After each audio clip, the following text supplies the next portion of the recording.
what you really see mathematically is that you don't need 1,000,000 stocks to have good diversification. Once you have some number of stocks, adding the stock number 1,000,001 probably doesn't help you very much to be more diversified. And so what we really thought as engineers is we need to have enough possibilities, enough assets that we thought had quality impact to then be able to engineer a way to get diversification with them. And what you really see is that there's so many assets in the world that there's a lot of raw materials to build up a portfolio that will still give you very good diversification and therefore very good returns relative to risk, while only building it out of those materials of assets that are really aligned with that specific set of SDGs. Very good. And here's I have an impression here about this question, but I would like also to ask you, what is the signal, what you're trying to show the world that we have one of the biggest hedge funds also investing in sustainability? What's the message behind it, and what is the impact for the investors? Well, we really think the biggest message is to say this is important to a lot of investors around the world, and it should be taken as an important goal, as important as risk and return. So I think about the history of investing as sort of, you had one big revolution of going from return is most important to realizing you can't only look at return, you also need to look at risk. In other words, you don't just want to buy an asset that says, I will make you, high return, because sometimes it will lose. You want to also think about risk. And now we're 20 years into that, and we measure risk in so many ways, and no investor doesn't think about risk. Every single sophisticated investor thinks about risk. What we really want to say in setting this up as a sustainability practice and as a very large institutional asset manager is we think that there's room to think about impact as a third dimension. So now you move from risk and return to risk, return, and impact. And that increasing number of investors around the world are going to choose to do that for various reasons. And that you want to think about that not just in an emotional way, not just because you care about the world. You want to think about it like an engineer, the same way we thought about risk, that now we have to measure that impact, study it, think about all the different ways to construct it, and be able to really think about investing in this three-dimensional way. And so we feel that by putting out sustainability as a major practice, we're really saying this is going to be a very important issue for investors, that there's a way to do it professionally as an engineer and think about impact in a first-class way, as importantly as we think about risk and return. First of all, you're probably on a journey to diversify your assets out of just being in Brazil. And when you're looking at assets in the US, in Europe, in Japan, in the UK, what you will see is that there is a very significant bias because investors are used to whatever was the environment the last 40 years, thinking it'll happen again. And so in these countries, if you're in the US, in Europe, in the UK, in the last 40 years, the most standard portfolio was pretty much stocks and bonds, 60-40. And that worked for a while because if growth was weak, most of your risk was in stocks. And bonds could help you a little bit, those nominal bonds, because the central banks would lower the interest rates, then the bonds would do well, and you would get some diversification. Now today, the macro environment has completely changed in these countries because now there is no interest rate to lower.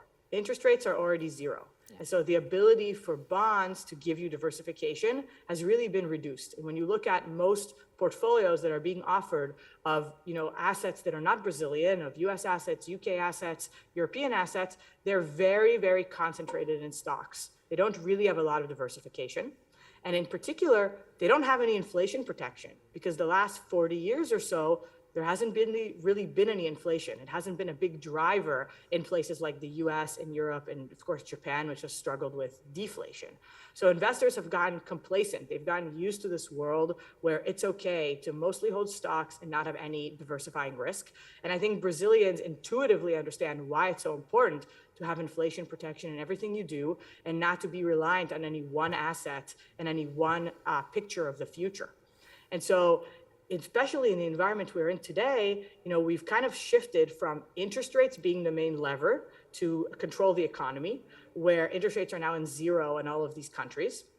to then having quantitative easing, where you really printed money, and so it mostly went to financial assets, because if you print money and give it to someone who held bonds, they're going to buy probably another financial asset because they're investors, and that really drove up stock prices and asset prices since the financial crisis, to now this world that we call MP3.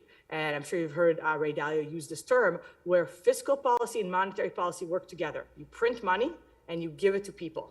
And again, I know in Brazil's history, this doesn't seem like a very shocking thing, but in a place like the United States, this really hasn't occurred in big scale since the Great Depression, where money is really being printed and the federal government runs all sorts of projects where really people get the check in their hand, sometimes literally check in the mail. Sometimes they're about to pass an infrastructure package where you build a road, so people get salaries to build the road or build the bridge.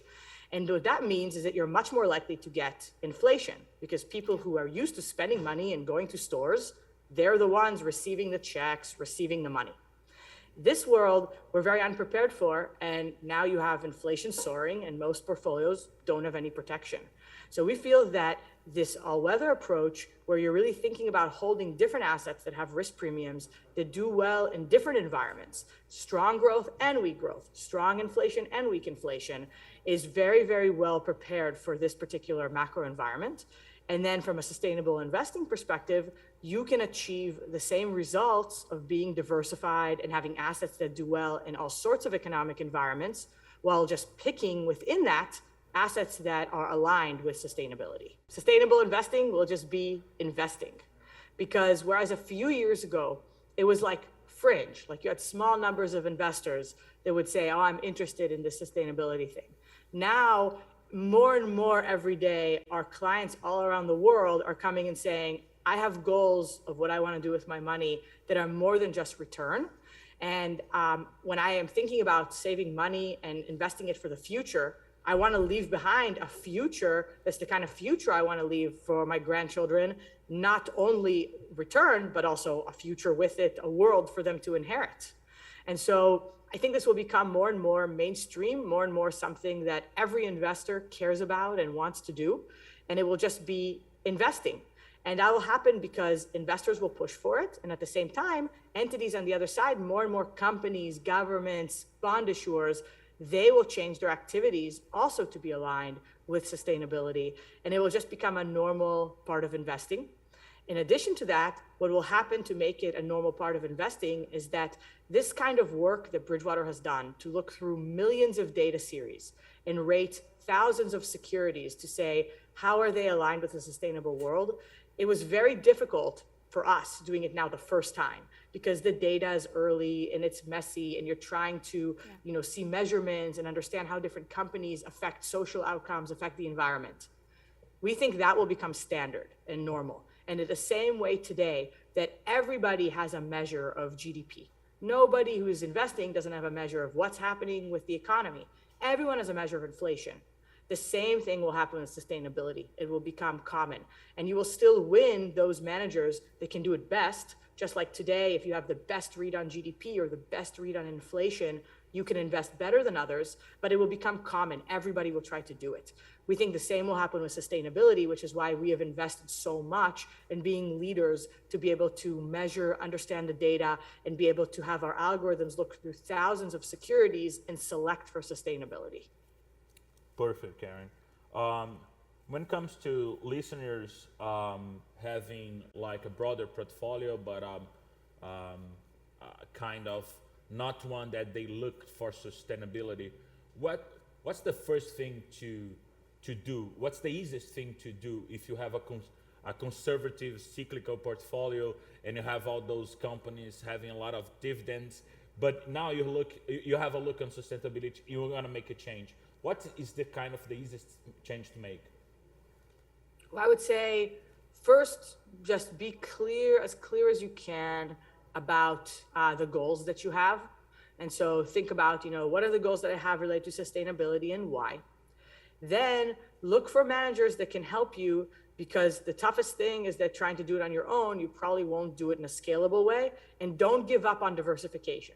So the best moves you can make help you with both diversification and sustainability. The worst moves you can make have you say, I have a diversified portfolio because I only understand the sustainability characteristics of one company or two companies, let's get very concentrated in those companies rather than stay diversified.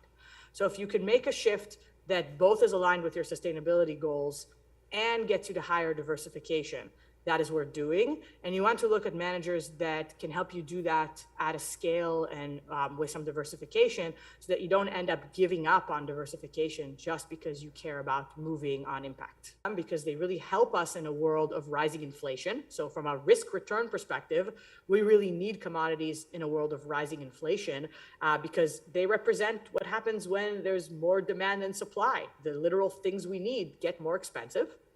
And then at the same time, we're only going to buy those producers of commodities that we need for a sustainable world. So not people getting oil out of the ground, which we need to stop doing, but those who are working on those commodities or mining those commodities that we really need, and those that are doing it most responsibly, because we need capital to move to them, because we have to get more of those commodities out of the ground and do it responsibly, actually in order to achieve a more sustainable world. And that, from our perspective, is a great example of why you shouldn't approach the issue emotionally. You should really add assets that both help you on risk and return and do it in the most impactful way that you can.